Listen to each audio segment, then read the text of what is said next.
Hey, Callie. Hey guys, so welcome to Call to Acting. Today we're welcoming to the show Michael Williams. Michael, welcome to the call. Hey, thanks for having me. It's great to have you. So tell us what you're working on right now. Well, currently I'm working on the Atoning. As of last week, our domestic distributor and our international sales agent has the film, and I've delivered it to them. That's kind of the hardest part of the process. It's not over yet 'cause I still have to go through quality check and send them extra files or do extra things ready to go. But I'm basically finished with that part of the process, and I'm waiting for it to be released so I can start on something new. But there's still a lot of residual things with the atoning that I'm working on. Awesome. Okay, so we kind of jumped right into that. For anybody that's joining the feed right now, I'm Joshua Powell. You're watching the Call to Acting live show. And with us today is Michael Williams, writer, director of photography, producer, and because of that, every other thing on set. He's very prolific. He's written, directed, produced, and I guess also shot Ozland and The Atoning, and tons of other projects as well. But those are kind of the two big ones that I know of that are from, for whatever reason, the phrase soup to nuts came to mind, but are all you, right? Right. I mean, Ozland was a very collaborative process, very small cast and crew. Um, we all had to wear a lot of hats. And the goal with the atoning was to still be a small cast and crew, but spread the hats out. We're not wearing quite as many, have more resources and more people to work with. So, Ozland was our little passion project. We did social media fundraising and some other types of fundraising to pay for that. And then we kind of moved up into a little bit more ideal scenario for the atoning and, kind of stair-stepping with each project. Awesome. Yeah. So one of the many things I want to talk about, and since you just brought it up, is fundraising through something like a Kickstarter or Indiegogo or GoFundMe. Tell us about your experience with those. Yeah, we did that for Ozland, and it was we didn't meet our goal online, but we met our goal offline because there's so many people who wanted to, who wanted to donate, who got the exposure from, who found out about the project from online, but they just didn't want to use the online website. So it was very beneficial for us for Ozland. We were going for, a certain goal. We ended up surpassing that. The social whatever. Um, I used previous screenings and merchant film from Kane to jumpstart the process, emerging filmmaker grant. And then we did the Indiegogo campaign to kind of finalize the budget. And then we sold merchandise and things like that from Ozland to help add in a little bit extra towards the end of it. So it worked out for us. It was a lot of work. I tell people if they're going to do it, don't go into it lightly because it's a full-time job to promote an Indiegogo or a Kickstarter for it to be successful. You don't want to do it too often. Like I haven't wanted to do it since Ozland, since everyone came out for Ozland and did it for us there. I didn't want to do it again on the next project. And I mean, in the future, I may do it, but I'm going to try to stay away from that because I feel like, you helped me out this one time, and now that got us the stepping stones to get to the atoning and get to something different, where maybe we don't have to go back to the crowdfunding. Yeah. You broke up a little there. So what you said, to clarify for anybody, is Michael was saying that he piggybacked kind of off of showing Kane, the short film that he had made. Did you sell stuff there, or was it also just that you were promoting the Indiegogo campaign, or was it Kickstarter? Sorry to clarify again. And we promoted Ozland. We premiered our little fundraising teaser at the Kane premiere, but we also used Kane screening. We did tickets, and we also did merchandise. We had posters, sunglasses, DVDs, all those kind of things, and all that. We made a good bit of money off that to put towards the Ozland budget. Awesome. So if somebody was going to start crowdfunding a movie, what suggestions would you have for them? You need to have something to show, whether it be a teaser or some concept art or a really good interview with you and your cast and crew, something to let people know why they should invest in your project or donate to your project and to get them excited about it. Because it's really hard for people to understand what you're going to do with the film. just by, just typing out, this is what we need the money for, this is what we're going to do. If you can get them excited about it with some imagery or a concept piece or something that kind of gets them excited, that's the number one thing. But also you got to use multiple social media platforms. Just go across the board, and do it daily, and try to think of any kind of outlet, whether it be both online or even in print paper, or getting news articles, or things like that, and getting your team on board. The team has to get on board. Whoever's attached to your project has to start pushing it too. So it's a pretty involved effort. So there are two things there that I kind of want to talk about a little more. One of those is multiple forms of media, specifically more traditional forms. So radio coverage, print media, and television coverage through maybe news stations and the like. The other topic or thing I want to talk more about is getting the people involved with the project to buy in and to really start promoting it on their own pages. How do you go about either of those? Well, your team is going to be excited about the project, and I've been fortunate to have a really good team on all the projects that I've made, and they've been very passionate about the projects. And that's because I collect people that I like to work with and who have the same creative mind that I do. And they're kind of my muses. So there are certain people in my crew that when I have an idea, I go to them and say, hey, what do you think about this? And then they get excited about it, and that fuels the process. So if your team's excited about the project, they're going to be excited to promote it. But as the filmmaker, whoever's the one spearheading it, you can't force them to do that. You can't rely on them solely. There's a lot you come to do yourself. And kind of what your team can do, and what your cast and crew can do to promote the film, that's kind of the added benefit. But they have so much other stuff that they're doing that you can't expect them to push it completely. You're going to be the one pushing it and really being the fire behind it. But then if they're excited about the project too, they're going to do it on their own. And the more of that you have, the more community effort you have, it's going to really branch out into not your own social community, but everybody else's community, and make the film have a little bit more legs. But you also have to get outside of your own community. You can't just stay with the same cast and crew and hope that their social media networks get the film out there. Sometimes you have to find ways to find people you don't know about. And that's what's great about Twitter and Instagram. You can really branch out further than your own networks on those social media platforms. Facebook is a little more about you and your people and your people's people. But Instagram and Twitter, you can really branch out to anywhere in the world, different groups of people, and just find people that you wouldn't have found on Facebook or things like that, and be able to interact with them and get them excited about your project. Wow. Yeah. That's something that I've had issues with personally is that whole idea of breaking out of a specific bubble. Because I've definitely made web series before, or also done crowdfunding campaigns a few times now. And it can be tough to get outside of the people I know directly. And then I've really also felt that there's this weird balance of trying to get people to truly buy into a project.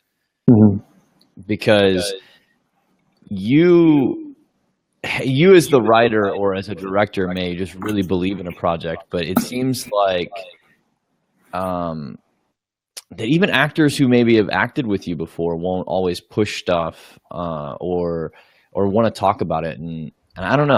I question how to overcome that. And yet on the flip side, I've been that actor in a project for someone else where I didn't really trust all of their past work that I had seen, and yet I was acting with them because I want to keep acting, and I kind of want to give people an opportunity to make another project. And if I'm involved, I always feel like I'm going to give my best and possibly help network and bring other people on to make this project better than even what that person created before that I saw as part of their resume.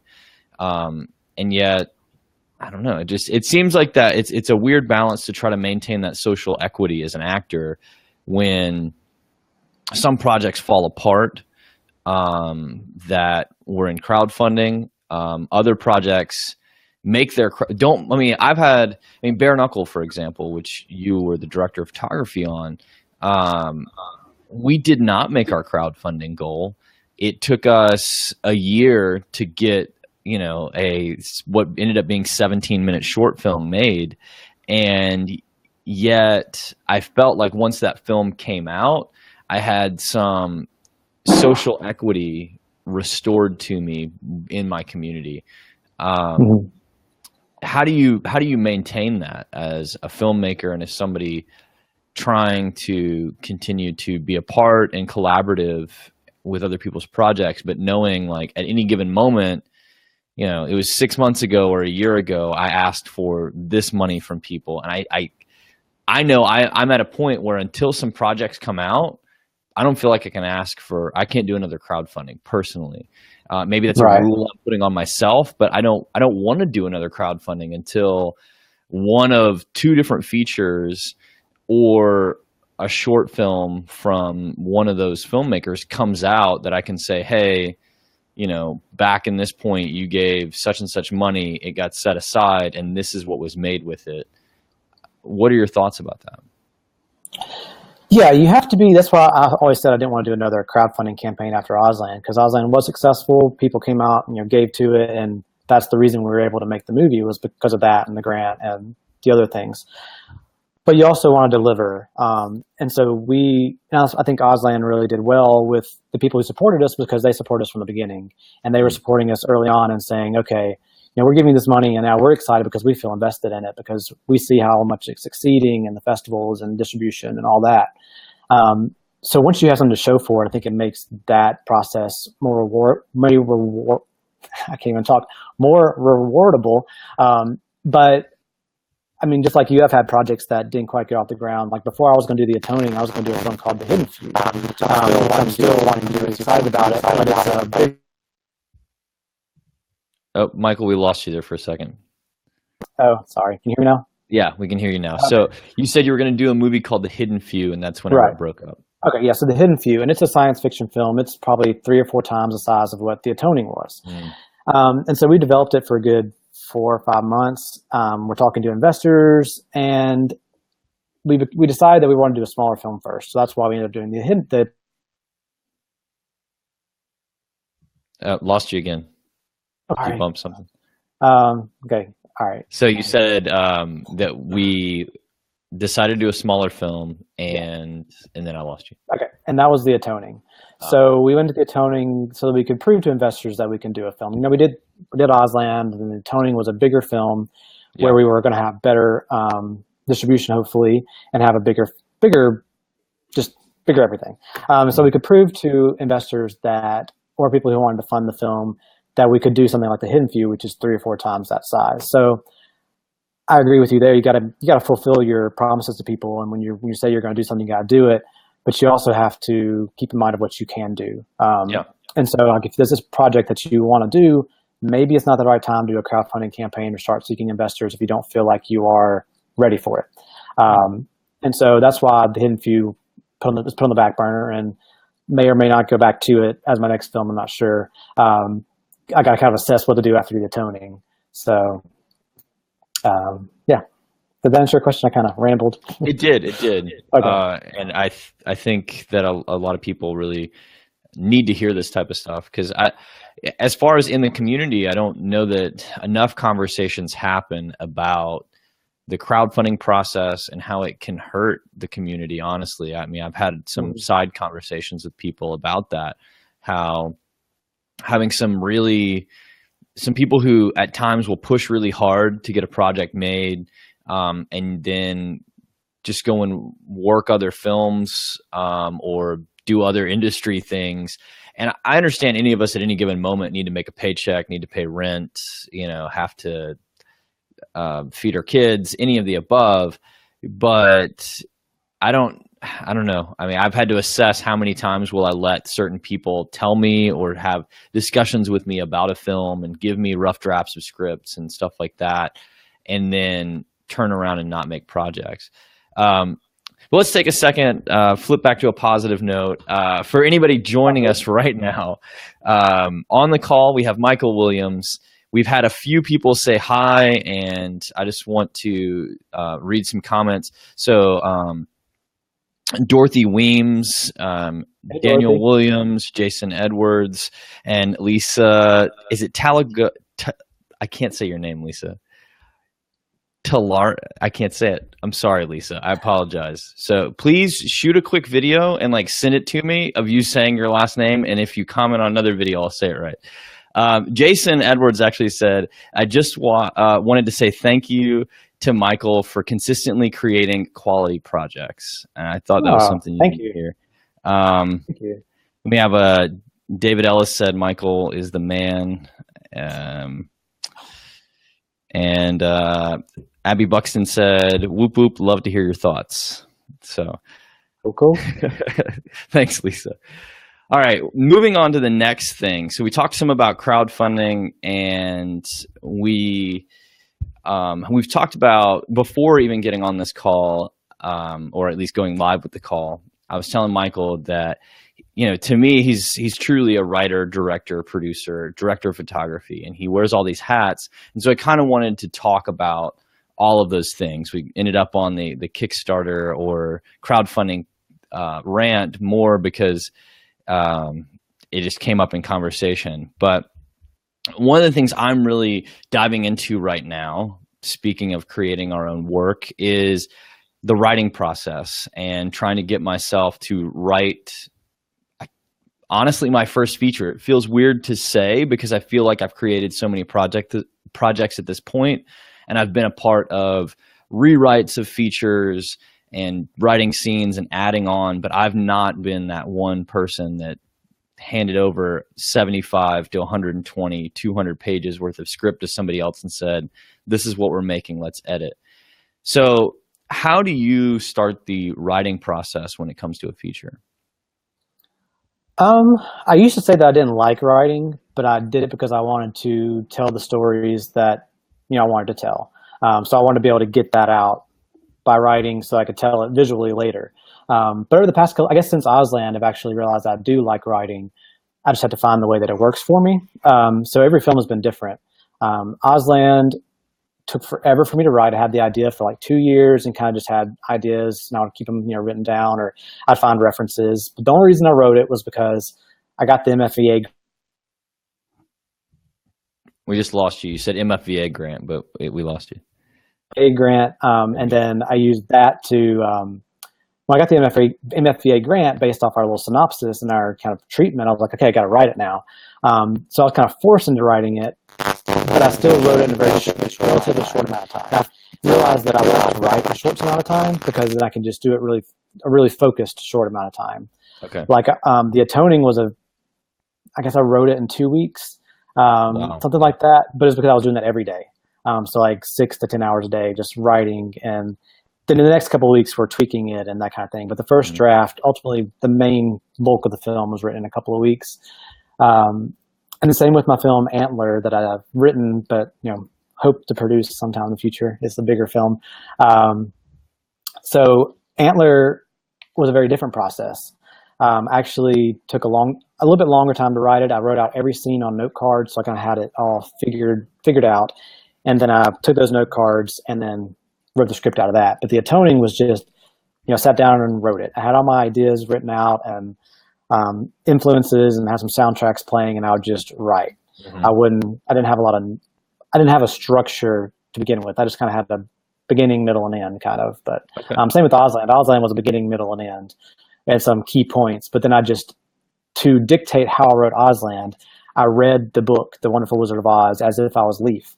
So I would start on the first few scenes before he found the book. And then once he found the book, I would read the parts of the book that he was reading and develop the story around that. So from the point that he finds the book all the way up until Leaf can no longer read the book based on what Emery does to it, I read the story like he would read it, and then I wrote it as if I was experiencing those moments in the film while he was experiencing them in the book.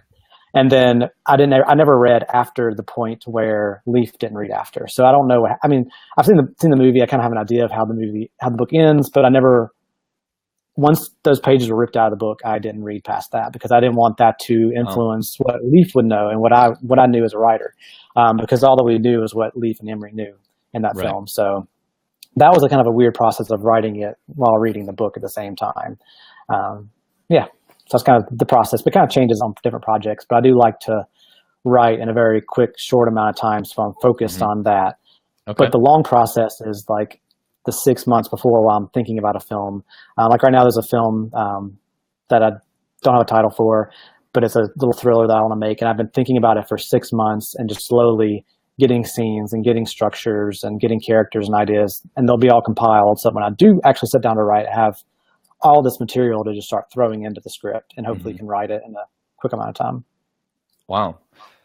So it sounds like, without calling it such, that what you've used is Parkinson's law, that any project will swell to fill the time allotted to it. And thus, if you take away time from a project, it becomes the only thing you do in that amount of time, which is why cramming can work.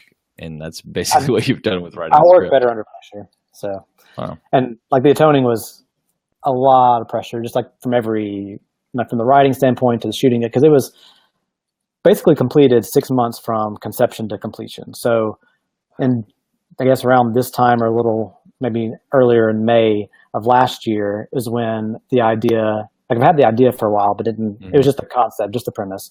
And then from premise to script was like a couple of weeks, and then script to casting to shooting was like a month and a half, and then shooting was 2 weeks, and then editing was from August to, I guess, September till December or till January 1st.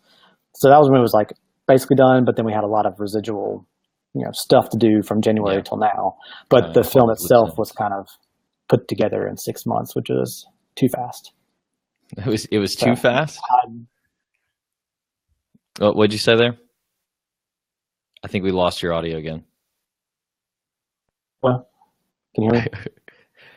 Yeah. What's going on with that? I don't know. Well, I'm at Cody's apartment, and I think his internet hates my computer.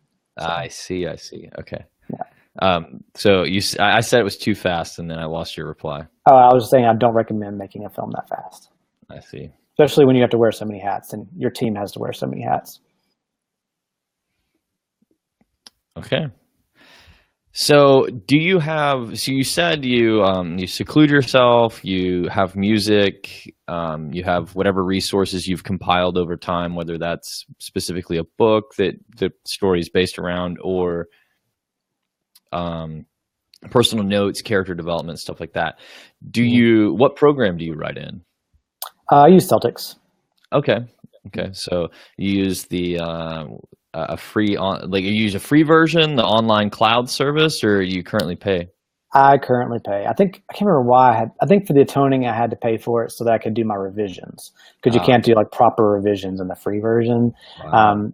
And we had to do quick revisions for the Atoning. And I did. Oh, lost you again.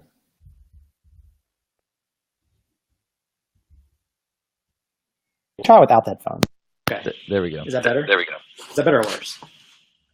I can hear myself now. Okay, well, let me push these.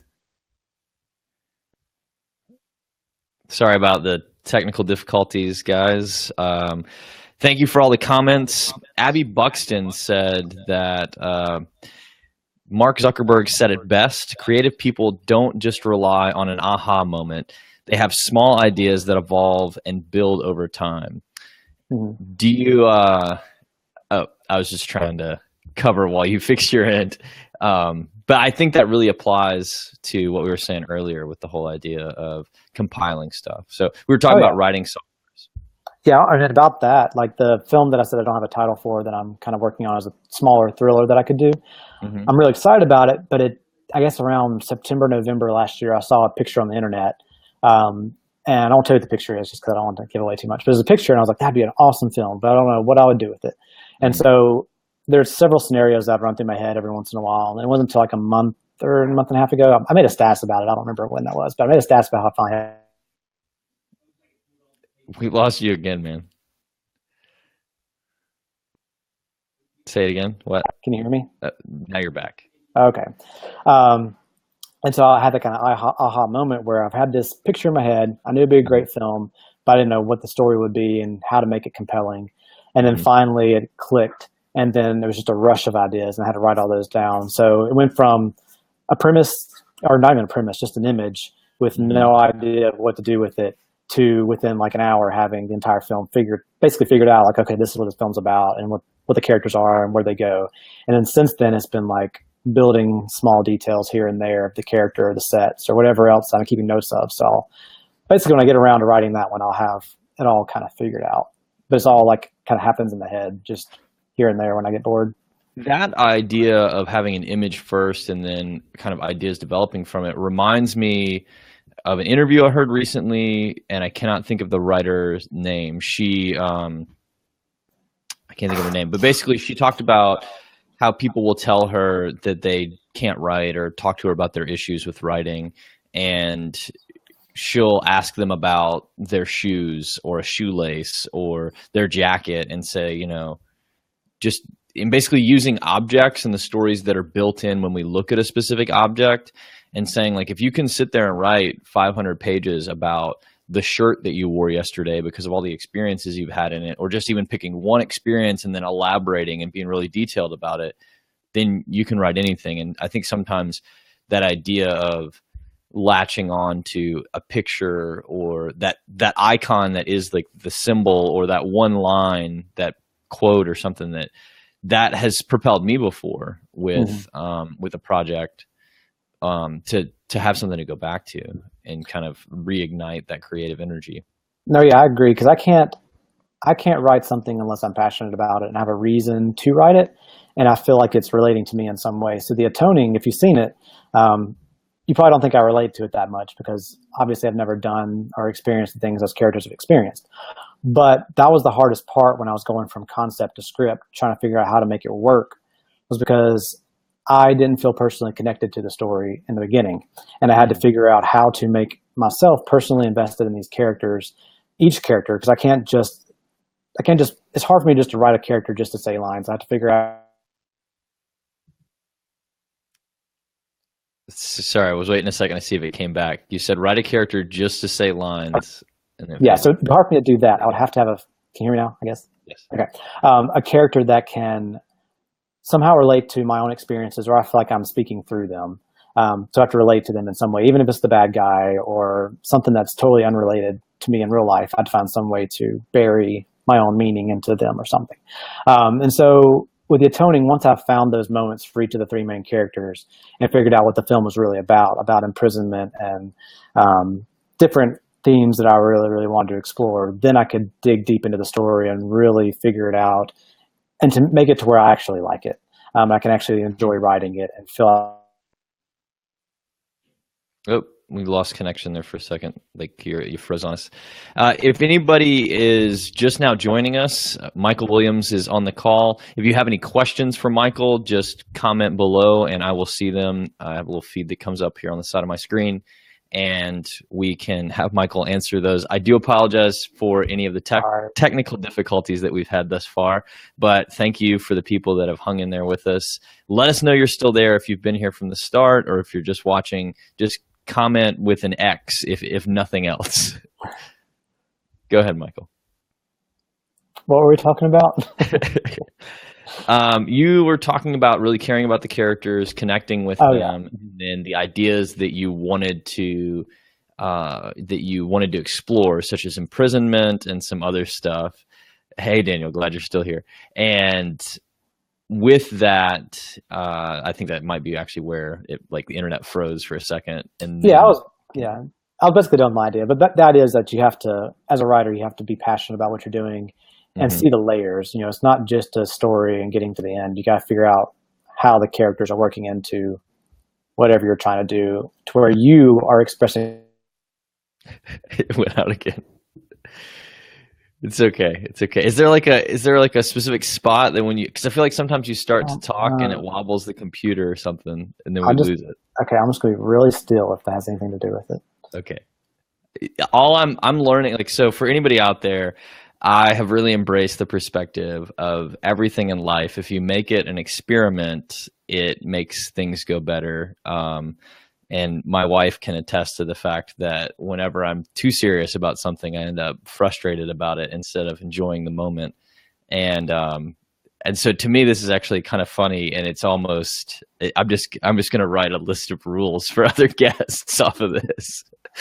But Okay, so let's move on to something else. Let's talk about the next thing. So writer director. As a director, um, you have to work with actors, and actually, let's rewind from that a little bit.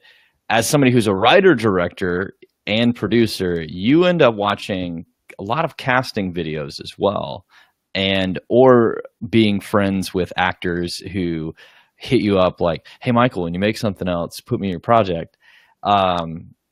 And what's your advice to actors who I mean, what is your advice to actors who know somebody that's a writer director, and how to maintain that relationship, to keep yourself on the forefront of that person's mind so they might cast you, but to also not be overbearing and annoying? I think it's best when you have a personal relationship with them. A lot of times I'll get emails or Facebook messages or something saying, "Hey, keep me in mind," and I'll try to. I mean, I try to as much as I can, but sometimes it's hard to keep. If I don't know them that well, it's hard to remember them when I'm thinking of a project, when I'm casting. So I usually tell them, follow me on Facebook and definitely send in whenever I post something about a casting call. Yeah. But it's going to be hard for me or any filmmaker to remember unless they're just some reason really, really memorable. For me to remember, oh, that person would be great for this. Yeah. But there are certain relationships that have worked, like Dorothy Weems. I don't know if you're still watching Dorothy, but she plays a very pivotal character in The Atoning, and she came to an Auslan screening. We met. We kind of had a connection. And we don't have a connection right now. I heard the word connection and I lost you, which is funny and ironic. There we go. Nope. West Point Connect. There we go. Try again. Okay. We had this West Point connection, and we kept on Facebook, kind of chatting every once in a while, not a lot. But then when I started thinking about her role that she ended up getting, I was like, oh, she'd be great for it, but I've never really seen her acting. I was like, well, I'm excited to see her audition. And so I made sure I called her out and said, you got to audition for this. And, she submitted and ultimately got the role. So that was one instance where, we kind of knew each other. We met at a screening, and that led to something where I couldn't think of anyone else in that role. And she was perfect for it. And don't tell Dorothy, but I'm already thinking about other roles that she could maybe do for me in the future. And so that kind of keeps you in the loop with someone, just knowing someone, but also having personal connections. There's actors that I haven't really cast yet, but they're good friends of mine that I want to at some point whenever a project comes up. And there are other actors who show up in The Atoning, things that I either haven't used in a while or something, and I was excited to finally use them because I knew them. I was like, oh, they'd be perfect for this. But you still have to audition, because sometimes even when you think the person you think is perfect is not as perfect as someone else who just came out of nowhere. And so you have to keep your mind open and not just stick with the same pool of people, because you do want to branch out. And that's one thing I'm glad the Atoning process gave me, was that, okay, I could pull from some of the people that I knew I wanted in certain roles, test them, make sure they were right for the role, but then also open up to all these other great actors. And where it got to, there's certain roles that were so hard to cast because there were 3 or 4 people that I was like, oh, they're so good, but you have to really narrow it down to why you're picking one over the other, and it's tough. But back to the original question, just like, I think being connected with people, meeting them at festivals, and getting to know people is the best way, and not just, emailing a headshot and resume, because that's not personal and that can get lost very easily, especially with as many messages and emails everybody gets. But if you are networking with people in person at festivals or events or screenings, or even on social media, just kind of being personable, and you're doing it to be genuinely friendly, not just to kind of push your product all the time. I think that really helps. Okay. Do you have any pet peeves with audition videos that you would shy actors away from? No, I wouldn't say a pet peeve. But if I can tell that you didn't really care, that's not going to help. So I think when I see, the opposite of a pet peeve, like things I really look for, is when I see someone who may not have gotten the character right, but I could tell they tried, or they at least were reading into something in the sides, and they were going above and beyond to try to make themselves memorable, but not in a just crazy way. Like they were actually thinking about the character. Like there's one audition for the Atoning that I just really remember because the woman, her slate was kind of in a weird way in character and kind of very odd. And then her delivery was not the greatest, but it was memorable because she tried something different. And so she, there's other actors who may have done a better job, but they just kind of gave me a stale reading there was no character in there. And this is that character has to have character. And so there are certain things you're looking for certain roles. And if they don't have what you're looking for, then, that audition's kind of lost on you. And there's sometimes when auditions aren't great. The actor could do okay in the video, but they can do so much better. And then when you get them in person, you realize, okay, they blew you away. It's just because whatever was happening that day, that video wasn't great. So I think directors too should not just dismiss actors based on a bad video audition. If you can tell they have something more, or if you know them personally and you've seen their other work and they can do better than that video, still give them a shot for the in-person audition because they may really redeem themselves and then ultimately get the role. So yeah, I kind of rambled there, but there you go. No, it's good. It's good. Yeah. So directing, so the side of directing on set, you've given us, you've told me before that an actor, the thing, like your one tip for an actor was to know where your character is at any given moment because you'll be shooting out of order. What else do you look for, and do you have any moments that you've either really, like stories you've really hated, or a situation you really hated where you tried to direct an actor and it just didn't work out and you couldn't get what you wanted? Or do you have something like any stories about being on set and just things really coming through from your directing? I think a lot of especially on indie film, when you don't have a lot of time and you don't have a lot of resources, you got to move kind of fast. You got to be very prepared beforehand. I've got to be very prepared as a director and DP, but also the actors have to be very prepared. Yeah. And you have to know, I guess when I'm a director, I don't want to be telling you how to direct inflection or anything like that. I don't want to get down to the nitty gritty. I'd rather be talking to you about the in-depth things that no one's ever going to realize, but it's going to come across in the acting. I want to talk about why your character wants to do this or where they've been 10 years before. I think we lost you for a second, audio-wise. Am I back? Hello? Okay. So I like to be able to get into the nitty-gritty of the character and the story or the symbolism behind things or get a little deeper with it rather than just saying, I need you to be sadder or this is supposed to be a sad moment. I think you should have either ask those questions beforehand or have a good understanding of that from the script. Because I think a script can dictate a lot, but if you have questions, really ask the director beforehand. Say, I'm not sure about the scene. What's the direction we're going here? But then once you get on set, you can really fine tune, why are we saying this certain word? This word really means this for this actor. It's not like I need you to make that inflection different. I don't want to get into that kind of stuff. I like to be, the more in-depth, profound, really getting in personal with an actor and being able to say, okay, this is what's making it click for us. If we feel like this clicks, it's going to click on screen. And not being too worried about the physical surroundings or anything. Yes, sometimes props are important or blocking is important. And we want to get that out of the way, but I don't want that to get in the way of how you're acting and being in the moment and connected with your other actors. Okay. So something we talked about ahead of time was going to film school and coming out of that. Of course, I met you. I don't know how long after you'd come out of film school, but one of the things that always amazed me about your projects from seeing them was always that you have an amazing eye and you had a lot of depth, both lighting wise, but then just composition of the picture and an interesting perspective that you would find to make things work in independent film. Where do you think that came from? And then what are your thoughts about if people should or should not go to film school?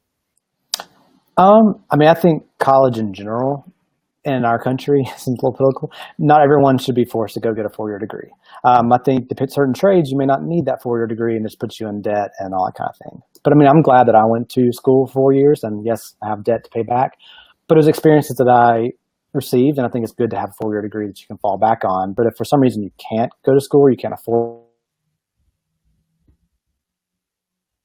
Lost you again. Can't afford is the last thing I heard. I don't think you should. Not back yet. You're back now. Okay. If you can't afford to go to film school, you shouldn't feel pressured into it or feel like you can't be a filmmaker because of that. Because yes, you can get a lot of good training there and a lot of knowledge that you would like to get from not just your film classes but other classes as well. But you learn a lot more working in film and working with other people. So that's a great route to go if you can't go to film school. But if you can go to film school and you can go to a good film school that you know is going to be catered to the type of work that you want to do and the type of filmmaker you want to be, I think that's a great opportunity because one, I think going to college in general helps you become a better person in ways that you branch out, you meet new people, you get more experiences that helps you as a filmmaker because as a filmmaker, you've got to really open yourself up to other people and other ideas so that you can understand how to relate to other people and explore themes and films that you may not have experience with. But if you know someone who has an experience with it, then, that helps you. So I think going to film school, meeting new types of filmmakers, that kind of whole just community, networking idea of film school was great. But my personal experience with film school I thought was awesome because I made a lot of really bad short films before I went to film school. And so I got a lot of the crap out before I went to film school so that when I got there, I could focus on really taking what I was learning and make better projects. And I think a lot of people get into film school and that's when they make their first films. And then sometimes you're still getting your crap out then, or the things that you have to I think every filmmaker kind of goes through a period that gets certain kinds of stories out and they're not focusing on really propelling their craft as much. And so I feel like in film school, I was able to get better at my craft because I made so much crap beforehand. I kind of got that out of the way and I learned some things, but I learned a lot more in college where I could learn. We had to shoot on film. We had to shoot on actual 16 millimeter film. We weren't shooting on video. And that taught me a lot. Nope. Taught me a lot was the last thing I heard. No, not back. There we go. You're back now. Okay. It taught me a lot about how to appreciate the process and how I needed to have shot lists and to be very prepared because I had to plan out all my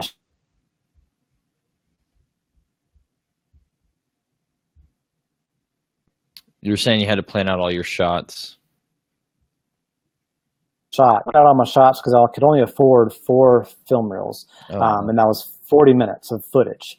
And if one of those reels messed up, that's less. So I only had 40 minutes of footage for a 10-minute film.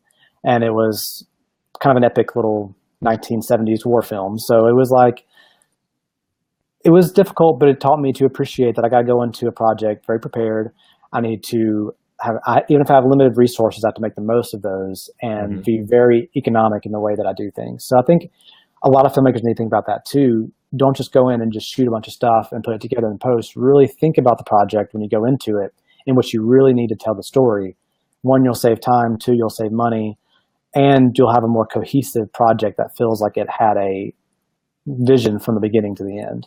And I think that's something you can learn in film school because they do teach you those things where if you don't go to film school, you may just bypass that idea and just start getting stuff. But in film school, they may pull you back, give you limitations. Like the first film I had to do for film school, you couldn't use dialogue. It had to be all silent. So you had to tell the picture, you had to tell the film completely visually, which really helped me because that's how I like to tell movies visually. So every film since then really told films in a visual way through cinematography as another resource. And I think Addie asked what school I went to. That was University of Southern Mississippi. And I think they shoot on digital now, but I'm not sure what they shoot on. But back when I was there, it was film only. And that really helped the process. Nice. So if if an actor was setting out to write their own project and shoot it, what would your suggestion be for them for their first film? I would definitely build a really good team around you. Because if you've never directed a film, if you've never shot a film, there's a lot going into it that you're not going to expect or know. But if you can have people on your team that you trust to handle the things that you aren't quite as well versed at and things that you need help with, then they can help carry the project so that you can focus on the things that you as a writer director want to focus on. Because not everybody can wear all the hats, or not everybody should wear all the hats. And at some point I need to start taking hats off. But the way that I started was a one-man, film crew. It was me with my friends being actors, and I was doing everything. And that kind of dictated how I had to learn a little bit of everything so that I could do it all. And then now I'm slowly starting to find people that can do a much better job at certain jobs than I can do. And I'd much rather have them do it because they can bring so much more to the project too, because that's their focus, that's their passion. Just like Jared Hollingsworth, that came on and did the coloring for the Atoning. Mm-hmm. I'm so glad, because if I had tried to tackle the coloring for the Atoning, it would have been a headache. It wouldn't have been as good looking of a film. My cinematography wouldn't have, there would not have been justice done to the cinematography, because he really made it look way more polished than it was. And there's just, I'm so glad I found somebody like that who can now be a permanent fixture of the team. Mm.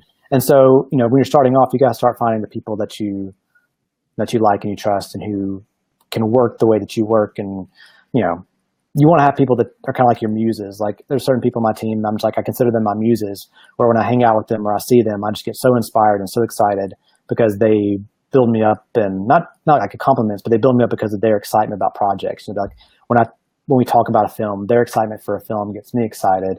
And that's the same thing on set. People who can do a good job, but also can inspire you and make you feel excited about what you're doing because of what they are doing, like their work. If you see them doing something on set and you're like, oh, that's awesome, you totally get what I'm doing. That's just a way to make the project, to me, even richer. Mm-hmm. And I think people who compliment Auslander, the Atoning, and how, I guess in certain ways, a lot of the things they're complimenting is because of the team understanding what we were going for, and that the team was, kind of all going towards the same vision, and we all kind of got on the same page, so that we can make all kinds of creative choices.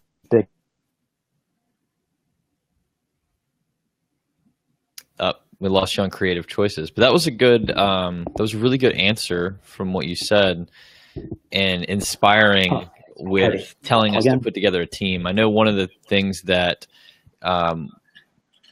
that really helped me to feel more prolific over the past couple of years was working with a mutual friend of ours, Wade Patterson, and that there were points that even if Wade didn't have something to work on, or I wasn't in the middle of something, he'd be like, look, we haven't shot anything in the past month. Next Tuesday, like tomorrow, meet me at a coffee shop at 2:00 and let's start talking about this idea. And I want to meet with you every week, or not every week, like every day during the week we'd meet and we'd talk about things. And that's really what worked to keep Bare Knuckle going when it almost died as a project. It's what we did recently with Angel of Vengeance, which hopefully all things planned will kind of do the same thing that Bare Knuckle did, which is it was early in the year talked about, kind of on hold for the summer, and then probably come back this fall and make it happen.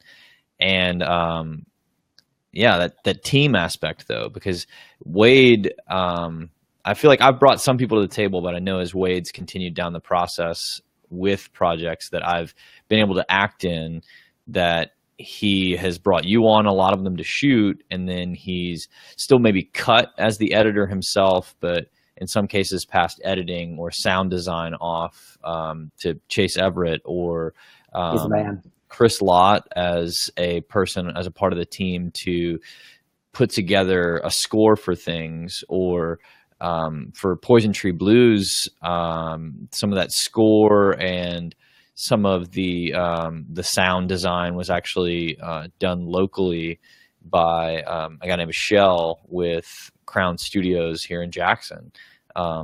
So sometimes those pieces change out, but it can be like, once you've had somebody to fill that piece, I think it makes it easier to like never put that hat back on again and to say, no, I need somebody else to do this, because if somebody else does the sound design, it's going to be so more detailed. If somebody else does the coloring, it's going to be so much more detailed and stuff like that. Yeah, especially once you find those people who you really click with. So that's kind of what I've been waiting on, is finding the people that I'm like, this person is someone I know I can trust this part of the process with. And as the projects get bigger and bigger, you've got to start pulling off hats, because like the past 3 or 4 months of the Atoning have been some of the hardest part of it for me, even though like the film's basically done, which is because like the deliverable process has been insane. And it's been super stressful. And that's one thing that I'm probably going to try to knock off my list for the future and be like, I got to do something other. Like I can't do this anymore. And so you plan ahead for that when you're shooting a project? Because I know that's one of the things that has even been an issue for me with some short films. When you don't have a set photographer and you don't think about it, you're just like, oh, I just want to get the project made, and you finish. Even with something like a short, the moment you start sending that to festivals, they say, hey, where's your poster? What's your tagline? And I know lots of people that are playing out scripts in a much more step-by-step like way may have already written the tagline ahead of time, but I think there are a lot of ideas that kind of come together without like a marketable tagline, and even coming up with that and being like, oh, I don't know what you need to put out there to describe our movie, or do we have character pictures with all the actors instead of just using their headshot, and do we have this, that, or the other? So I can only imagine the level of requests that have come through for deliverables for distribution.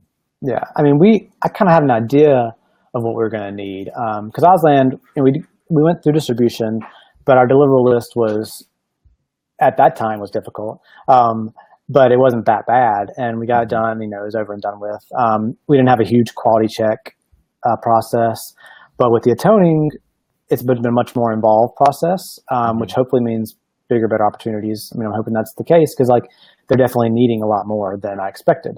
And so we signed with 2 different companies. So that's 2 sets of deliverables, and they each want something a little different. Oh, wow. That's tough. How do those deals come about? Oh, lost you.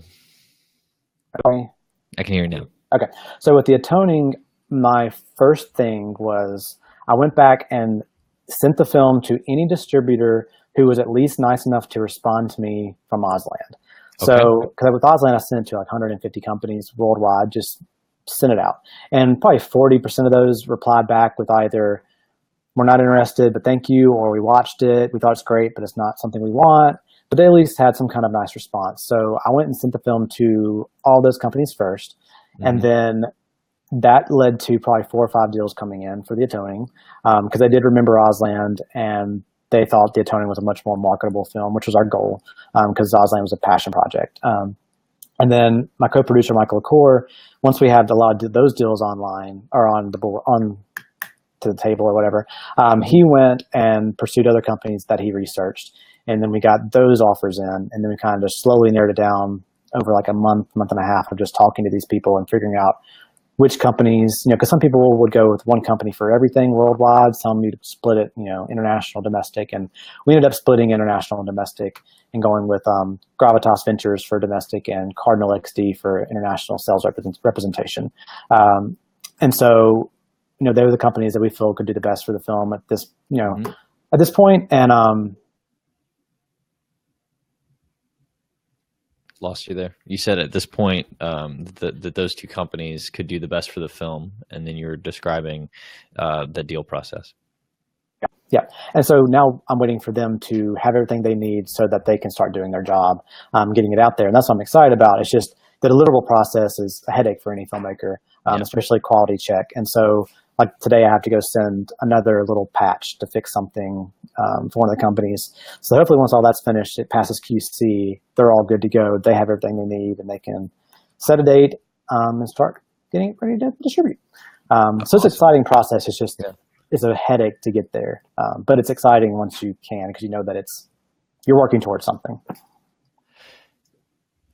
So I've heard writers, novelists or nonfiction writers, talk about how people think that getting a book deal and having a publisher is like, boom, my book just gets out there to everybody, and then they start to really find out how much your book will just die on the shelf if you don't continue your own marketing plan, do your own kind of tour of libraries and bookstores and, you know, whatever have you. And I've also heard some interviews with a guy that's an author of children's books, and he talks about how that whole process was made much easier for him because he picked a market that was captive.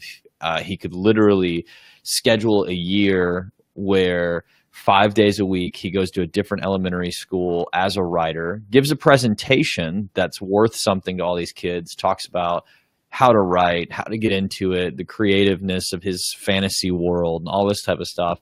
But then basically has been able to speak in front of all these kids, and so they're much more likely to go out that day and buy his book. And I don't know that he's physically able to bring product onto a school's campus to sell in that moment, but if he coordinated with a bookstore that same day, I can just imagine, you know, you talk to 500 kids, 30 to 50 of them are going to show up at the bookstore when they find out this author of such and such book that they just heard about with these wizards and cool characters is in their local bookstore. All of that to say, like, that's a gimmick in a way to market to your audience. As a filmmaker, how much is built in to the package with a distributor, and how much really is almost going back to that crowdfunding place and saying, all right, here we are again. You know, for the next month, we've got to do some personal things, or maybe hire out a marketing company and try to get some billboard deals or local commercial or national commercial or what have you. It's not coming through. Sorry. Let's see. Can we hear you now? Can you hear us? I can't hear you yet. There we go. I can always hear you. Okay, there we go. All right. So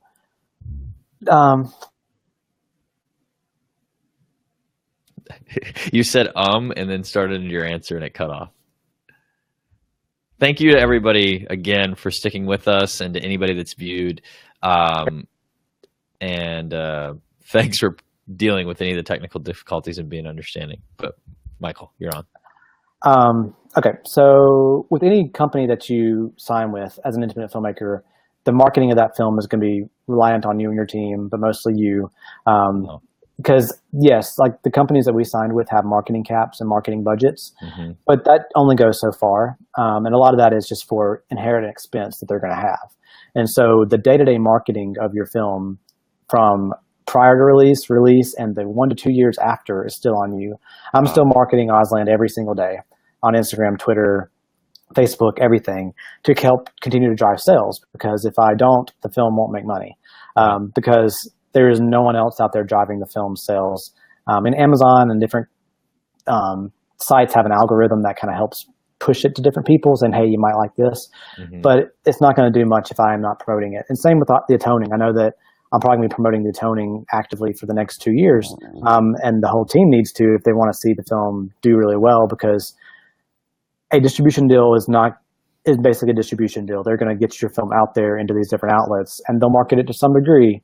But to make the film actually do something really well, like to actually make money, you're going to have to market it, and market it daily, and market it actively and creatively, and think of all kinds. I mean, I think Ozland, I've used every marketing idea I've ever had on Ozland, and some of them worked, some of them didn't. Some of them I have no idea if they worked, because like I don't know what the film made. Like if I'm marketing the film right now, I don't know how my marketing did for right now till 3 months from now. Right. So it's like such a delayed process. You can't really keep track of it, but you just got to keep promoting it and hoping people find it, and then maybe if you're lucky, it just like picks up and people run with it, and you don't have to do as much. But that's not likely at independent filmmaking level. Wow. So there's a lot of work. Yeah. Yeah, it's just a lot of work. But you got to do it. Yeah. I know that any of the plans for any of the websites where you read, or any book that says how to make a film, a lot of times when they talk about making a budgeted movie, setting aside a 30-year budget for marketing and not forgetting about it, because a lot of people will be like, no, set aside money for editing, and then this is your full filmmaking process. And I can definitely see where if you didn't set aside money for marketing, then it can just be crazy. I also can now see why it matters more to have that next project, because if you go into making the next project, then you're making more stuff and you're connecting with new people. And every time you get up to talk, you're not just talking, you don't want to just talk about, oh, the newest project I made is this. You can also direct people to whether it's your long-term blog, your channel, whatever, or just your products in general. And I don't know. I really see how that all connects, how having kind of at least like a website for your production company and saying, yeah, check out everything we've made on whatever the production company site is. And then always being able to direct people to that, from interviews like this to standing up at a Q&A at a film festival, or almost even like throwing a slide up at the end of your movie's credits to show at film festivals. It's like, a product of such and such, and then like the poster for the movie you made before that. Wow. Because if not, your backlog of content isn't necessary. I mean, it's sitting somewhere like Amazon or Netflix or Hulu or whoever the deals are with. And it is out there, like you say, and people will find it at random, but it just won't have that like momentum to it. That's crazy. Wow. Not hearing you. Nope. You just said, "Can I hear you?" But I read your lips. I can hear you now. I think I can hear you. No, I can't hear you. This is a fun game. Try again. No, not working. Shift the computer there a little. I don't understand. There we go. There we go. Okay. So with Ausland, we spent a lot of money on marketing and a lot of it wasn't worth doing. Like we had our budget, we didn't have a marketing budget, but basically what we did was any merchandising. Oh, it just cut out. You're talking about merchandising though of Ausland and the budget. Still not back. I'll give you a second to work on that. Oh, there you are. There you go. Never mind. Okay, can you hear me? Yes. Okay. So with Ausland, we used our marketing budget was what we made off of merchandise and ticket sales and that kind of thing. And that really drove the film for a while, but we spent a lot of that prior to release and right up to our release trying to build our fan base. And I realized that we really should have kept a lot of that for the next year after release, because even like the smallest quarter I've ever had with Ausland was the first quarter that we released. So I thought that first quarter, when it first releases, when we had that Hollywood premiere, that's when like everyone's going to buy it. Nope. That's when everyone pirated it, most likely. And it was like all in all the pirated websites. So like we didn't make a lot of money that first quarter, but the film has been slowly growing since then. So you got to really think about the long-term marketing of your project and saying, okay, it may not do a lot when you first release it. So don't give up on it then. You got to keep marketing it for like the next year, 2, 3 years. And it'll find an audience. It'll keep getting out there. New opportunities will come up to where you can promote it. And then maybe one of these days it'll really take off. But unless you just have a really big opening, when you first release it, it may take time for it to build. Awesome. So another moment real quick for anybody that's just joining now or that's stayed with us the whole time, thank you. But for those just joining, Michael Williams is on the call, writer, director, producer of the Atoning and Ausland and many more productions. And we've talked about crowdfunding. We've talked about directing both on set and what that's like during the creation process of a film, seeing audition videos and working with actors and coaching them. And we've just kind of covered some, I guess, marketing and producing type stuff. And now I kind of want to take a bit of a left turn and talk about another place that I've connected with you, and that's with fitness. So I know that you, was it, I want to say 2 years ago, it may have been 3 years ago, that you really had like a lifestyle change and dove into. I lost you this time. You lost me. Okay. Can you, if you can hear us, please comment below. If you can hear me, at least, please comment. Let's see if we can get a reply here and see what's going on. Can you hear me now, Michael?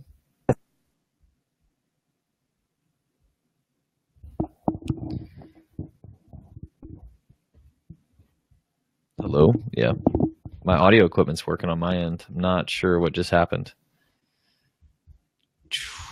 Let's see. Can you hear me now? Yep, I can hear you. Okay. Yeah, okay. Yes, can hear you. Awesome. Thank you for the people that replied to that. All right. So fitness. If this works. Can you hear me or no? I can't hear you, Michael.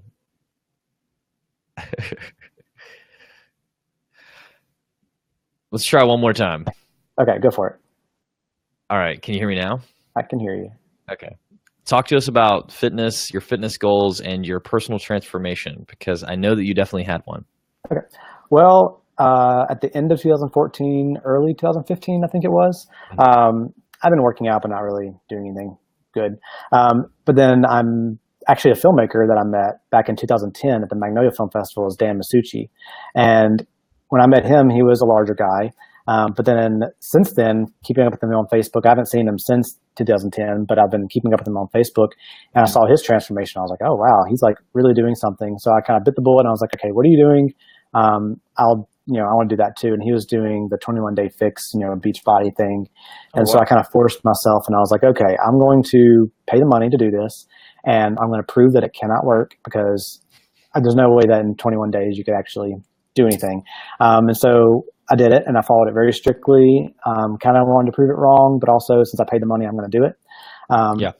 And I ended up losing 20 pounds over like 26 days, I think. And then also it completely changed my eating habits. And so now like I still kind of eat the same healthy lifestyle that I started that first, 3-week, process. Because people say it takes 21 days to break a habit and start a new one. So that's kind of what it was. It was breaking my old lazy habits and not eating right and then making, better habits. And so since then I've been doing, the 21-day fix I continued doing it for like 3 or 4 months. And then I transitioned to other Beachbody programs. And now I'm just sticking to the gym. So it's kind of in that process. And it's been very helpful, especially with the Atoning and other films or any kind of film project where, like I guess on Bare Knuckle, there's pictures of me eating or drinking vanilla Coke out of a Twizzler. And also I always had nerds in my little pack. So that was not the most healthy way of fueling yourself on set and having enough energy. So now I've realized that now when I work out and eat healthy, I can actually have the energy. I may have to have a Coke here and there if I'm on set, but like just eating healthy and having a balanced diet makes you where you can go those long hours and do the good work. And oh, we lost you. Yeah, I heard long hours do the good work. No? Nope. Okay. Oh, okay, you're back. Yeah. I think we can call it. We've had enough audio snafus, and we've also talked for close to an hour. And this has been an awesome interview and an awesome conversation. I'd love to have you back on, Michael, and I'm sure I will. You were part of like the test video with Wade before it became a continuous series. So everybody, yeah, Twizzlers and Coke, we're getting comments about that. Everybody that's watching or if you're still with us, tell Michael thank you, and please share this out with other people. Comment below if you had like a favorite quote, any of that type of stuff, just so we know what you liked about this interview. If you have any questions for Michael for a future interview, you can definitely do that. And then also, because this show is something I'm trying to keep going long term, I need ideas for guests. So you can message on the Call to Acting page. You can directly connect me with people that you know, not someone you think I should have as a guest, but that you don't know. But someone you know that you think would fit as a good guest on this show. As of right now, it's been mainly actors. But Michael is one of the few people that doesn't spend a lot of time in front of the camera. He spends almost all of his time behind the camera. Actually, I don't know if you've ever been in front of the camera, really, have you? Yeah. Okay, Well, I play a small role in Stag Wrestle, which, yeah, don't look at me. I did forget about that. Okay, yeah. So, but yeah, we need other guests, and I want to continue to branch out because things that matter to actors are everything from the business of the business, marketing, producing, has social dynamics and connecting with people, just tons of stuff. So any ideas, let us know. And then also, thank you again, Michael, for being on the show. Where can people connect with you online? Okay. Well, first, thank you for having me. And sorry for all the audio. I just think it made it funny. It made me laugh. So we're good. And it's happening again. Nope. Try. Let's go for it. Nope. Shift the computer a little, maybe. Okay, can you hear me now? Yes, Yep. we can. Okay, I'm going to do this really fast. Okay, so next time I'll have better internet, so we won't do this. So hopefully we'll have no problems there. But also you can find me on social media, on Instagram, Twitter, Facebook at Shendopen, SHENDOPEN. The Atoning is coming out hopefully in the fall, so check it out. And also Ozland is on Amazon, iTunes, DVD, Vudu, all those kind of things. So be sure to check it out. Let me know what you think. Leave a review because I definitely want to see what people think about Ozland and the Atoning once it's available for review. So thank you all so much for tuning in, and sorry for the audio difficulties. All good. Thank you, Michael. And thank you to everybody that has watched. Get out there and practice your craft. Mm-hmm. And I'll try to come up with a better way to end all the episodes. Bye. See y'all.